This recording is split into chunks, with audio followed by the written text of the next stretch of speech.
এসো কুরআন হাদিসের আলোয়। নামাজে মনোযোগ আসে না, উল্টাপাল্টা চিন্তা ভাবনা আসে, করণীয় কি?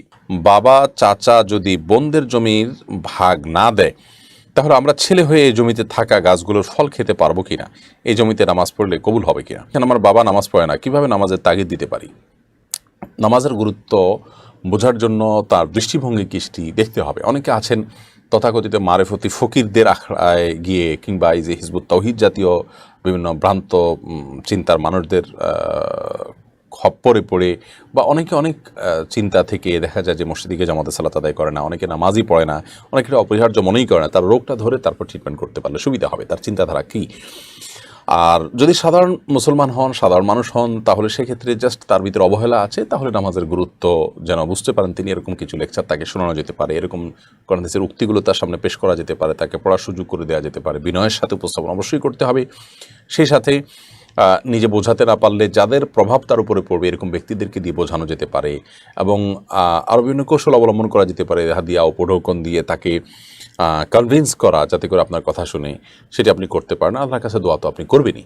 সে এরকম বহুমুখী প্রচেষ্টার মাধ্যমে তাকে আপনি সালাতের দিকে আহ্বান করতে পারেন। এরপরে যদি না আসে তো সেটাই একমাত্রই আল্লাহ তাআলার ফয়সালা, এবং এটি আল্লাহর উপরে ন্যস্ত করে দিতে হবে। মোহাম্মদ সোহেল আপনি লিখেছেন, বাবা চাচা যদি বোনদের জমির ভাগ না দেয়, তাহলে আমরা ছেলে হয়ে এই জমিতে থাকা গাছগুলোর ফল খেতে পারবো কিনা, এই জমিতে নামাজ পড়লে কবুল হবে কিনা। প্রথম কথা হলো, বাবা তার নিজের জমিতে যদি তার মেয়েদের হক না দেন, তো প্রথম কথা হলো যে বাবার মৃত্যুর পর তারা হক পান, মৃত্যুর আগে তো আর হক পান না। অতএব বাবার মৃত্যুর পর তাদের যতটুকু অংশ বাবার সম্পদে আছে, আপনাকে বাবা দিয়ে গেলেও সেখান থেকে আপনি তাদেরকে ফেরত দিয়ে দিবেন। আর যদি বাবা জীবদ্দশাতে সব ভাগযোগ করে দেন, তাদেরকে বঞ্চিত করেন, তাহলে তিনি অন্যায় করছেন। এক্ষেত্রে তাদের যতটুকু পাওয়া উচিত শরীয়তের দৃষ্টিকোণ থেকে জেনে, আপনার সম্পদে যতটুকু আছে, ধরুন আপনারা 2-3 ভাই, তো প্রত্যেক ভাই কম বেশ যা ভোগ করছেন, এখানে বোনদের অধিকার আছে, তো আপনার হিস্সায় যতটুকু আছে ততটুকু আপনি বোনদেরকে দিয়ে দায়মুক্ত হওয়ার চেষ্টা করবেন, এটি আপনার কর্তব্য। তারা দিচ্ছেন না তো আমি কি করব? না, আপনি যখন জানেন যে একটা জিনিস আপনাকে কেউ দিয়েছে, সেটি অন্যায়ভাবে দিয়েছে, তখন আপনি এটির ন্যায্য হকদারের কাছে পৌঁছে দেওয়াটা কিন্তু আপনার কর্তব্যের অংশ হয়ে যাবে। সেই জায়গা থেকে আপনাকে ফেরত দিতে হবে। নীরব হাসান মৃধা আপনি লিখেছেন, নামাজে মনোযোগ আসে না, উল্টাপাল্টা চিন্তাভাবনা আসে, করণীয় কি? এ বিষয়ে একটা আর্টিকেল আছে শেখ বিন বাজ রহিমাহুল্লাহ, সৌদি আরবের সাবেক গ্র্যান্ড মুফতির, সালাতে মনোযোগ এর 33টি উপায়। এটি বাংলা অনুবাদ করেছি আমি, এবং অনেক অনুবাদ করেছেন, আমি অনুবাদ করেছি। বাংলাদেশে একাধিক জাতীয় দৈনিকে প্রকাশিত হয়েছে, গুগলে সার্চ দিলে এখনও হয়তো পেতে পারেন। তো এই 33 উপায় তো আর বলা এখন সম্ভব নয়, তবে সংক্ষেপে আমরা 1-2টি বলতে পারি। সালাতে মনোযোগ আসার জন্য আপনি সালাতে কি পড়ছেন অর্থগুলো বুঝে বুঝে পড়ার চেষ্টা করুন, এক।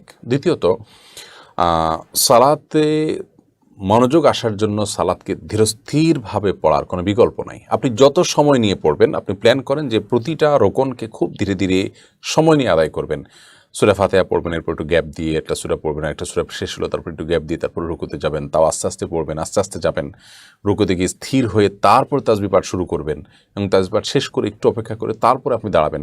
এভাবে যখন প্রতিটি রোকনকে খুবই ধীরস্থিরতার সাথে করবেন, ইনশাআল্লাহ তাআলা আপনি সালাতের ভিতরে মনোযোগ আসছে সেটি লক্ষ্য রাখবেন। তাছাড়া আপনি আল্লাহ তার কাছে দোয়াও করবেন সালাতে মনোযোগ আসার জন্য। নিজের প্রতি নিজে বিভিন্ন রকমের দণ্ড আরোপ করতে পারেন যে সালাতে মনোযোগ না হলে আমি তাহলে সালাত নফল সালাত বাড়িয়ে পড়বো, দান সাদেকা করবো, ইত্যাদি ইত্যাদি।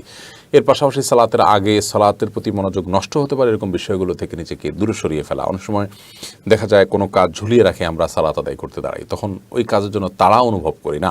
এরকম কোনো কিছু না রেখে ফ্রেশ মাইন্ড নিয়ে সালাত আদায় করার চেষ্টা করতে হবে। আল্লাহ তাআলা আমাদেরকে তৌফিক দান করুন।